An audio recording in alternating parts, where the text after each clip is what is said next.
చాలా మంది ఇన్ఫర్టిలిటీ సమస్యని రేర్ ప్రాబ్లమ్ అని అనుకుంటారు. కానీ ఇప్పుడు చూసినట్టయితే ప్రపంచవ్యాప్తంగా ఇది ఒక మేజర్ హెల్త్ కన్సర్న్ లాగా తయారైంది. ఎందుకంటే రీసెంట్ గ్లోబల్ హెల్త్ ఎస్టిమేట్స్ ప్రకారంగా వాళ్ళు నోటీస్ చేసింది ప్రతి 6 కపుల్స్లో ఒక్క కపుల్ కన్నా ఏదో ఒక దశలో వాళ్ళ లైఫ్లో ఇన్ఫర్టిలిటీ ప్రాబ్లం ఎదురవుతుంది. అందుకనే ఇంత బ్రాడ్గా ఉండడం వల్ల ఈ ప్రాబ్లమ్ మనం ప్రతి ఇయర్లో జూన్ మంత్ని ఇన్ఫర్టిలిటీ అవేర్నెస్ మంత్గా అబ్జర్వ్ చేస్తూ ఉన్నాం. అవేర్నెస్ అనగానే ఆ టాపిక్ గురించి ఓన్లీ ఆ నెలపాటు మాట్లాడి ఆ తర్వాత మర్చిపోవడం కాదు. దానికి తగ్గ స్టెప్స్ కూడా మనం తీసుకోవాల్సి ఉంటుంది.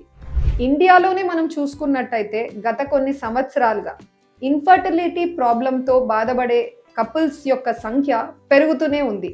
ఎందుకు ఇలా అవుతుంది దాని గురించి మనం ఇవాళ మాట్లాడుకున్నాం.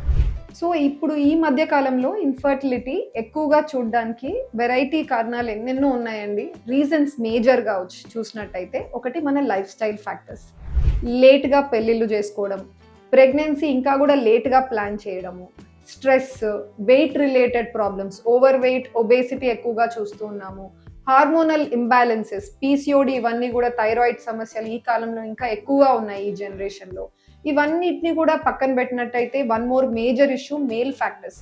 అందరు అనుకునేది ఏంటి, ఇన్ఫర్టిలిటీ అనగానే విమెన్లోనే ఏదో ప్రాబ్లం ఉండుండొచ్చు, ముందు వైఫ్ని ఇవాల్యుయేట్ చేయించడము, ఆ తర్వాత హస్బెండ్ వచ్చి ట్రీట్మెంట్ తీసుకోవడం. ఇలా చేయకూడదు. ఎందుకంటే నియర్లీ 50% ఆఫ్ ద కేసెస్లో, అంటే ఆల్మోస్ట్ ఈక్వల్ నెంబర్ ఆఫ్ కేసెస్లో మగవాళ్ళలో ఉన్న మేల్ ఫ్యాక్టర్స్ కూడా ఇన్ఫర్టిలిటీకి దారి తీస్తున్నాయి. అందుకనే ఇద్దరు కపుల్లో, వైఫ్ కావచ్చు, హస్బెండ్ కావచ్చు, ఈ ట్రీట్మెంట్ తీసుకునేటప్పుడు ఇద్దరు సైమల్టేనియస్గా ఒకటే టైము వాళ్ళు వచ్చి ఇవాల్యుయేషన్ అనేది చేయించుకోవాల్సి ఉంటుంది. సో ప్రెగ్నెన్సీ డిలే అవుతుంటే ఇంకా వెయిట్ చేద్దాము, వస్తుంది కదా అన్న ఆలోచన కంటే ఒకసారి వెళ్ళి ఫర్టిలిటీ స్పెషలిస్ట్ని కలిసి ఇవాల్యుయేట్ చేయించుకోవడం చాలా బెటర్. ఎందుకంటే ఎర్లీగా డయాగ్నోసిస్ చేయించుకొని కరెక్ట్ ట్రీట్మెంట్, కరెక్ట్ గైడెన్స్ ఉంటే ఎర్లీగా పేరెంట్హుడ్ రీచ్ అయ్యే ఛాన్సెస్ చాలా ఇంక్రీజ్ అయిపోతాయి. అందుకనే ప్రెగ్నెన్సీ లేట్ అవుతుంటే భయపడాల్సిన అవసరం లేదండి, బట్ జాగ్రత్త మాత్రం ఖచ్చితంగా వహించాలి. Thank you.